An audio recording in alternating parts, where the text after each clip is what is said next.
तो हमारा next question है, a total charge of Q is broken into two parts, Q1 and Q2.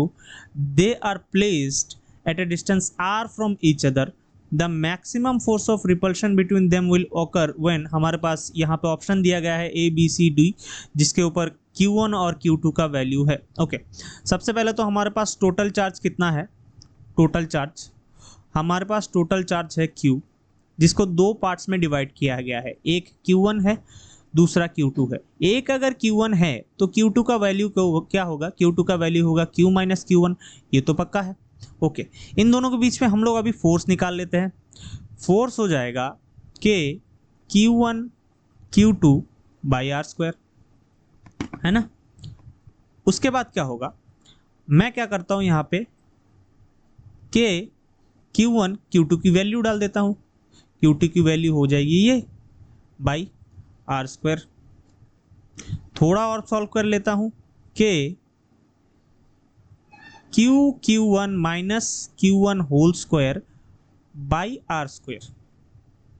अभी हमको निकालना है क्या, अभी हमको निकालना है मैक्सिमम फोर्स ऑफ रिपल्शन क्या होगा।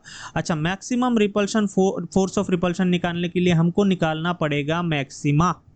मैक्सिमा निकालने का कंडीशन क्या होता है, मैक्सिमा निकालने का कंडीशन होता है dF by dQ1 equals to 0, है ना। और हालांकि ये मिनिमा निकालने का भी कंडीशन होता है, पर यहाँ पे मैक्सिमा ही निकलेगा हमारा। तो चलिए निकालते हैं। F की वैल्यू हमारे पास पड़ी हुई है यहाँ पे, तो करते हैं इसको। dF by dQ1 will be dd of Q1 into K, इसको थर्ड ब्रैकेट में रख देता हूँ मैं, minus Q1 whole square by R square. K by R square जो है यहाँ पे इक्वल्स 0 होगा।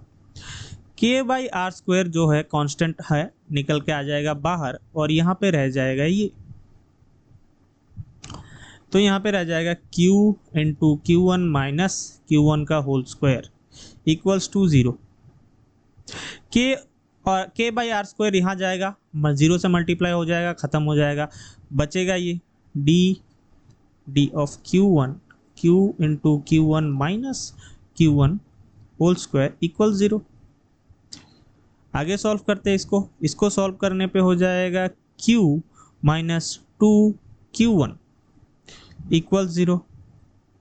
यहाँ पे हम लोग को दिख रहा है कि 2Q1 इक्वल्स टू Q हो जा रहा है यहाँ पे, मतलब Q1 की वैल्यू आ रही है Q by 2।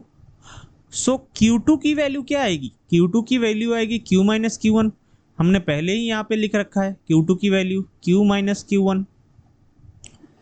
So Q minus sorry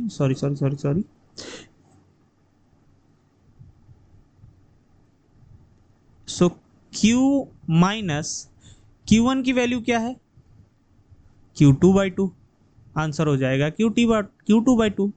तो हमारे पास आंसर क्या आ रहा है, Q1 और Q2 दोनों की वैल्यू आ रही है Q2 बाई 2, तो हमारा सही आंसर होगा D।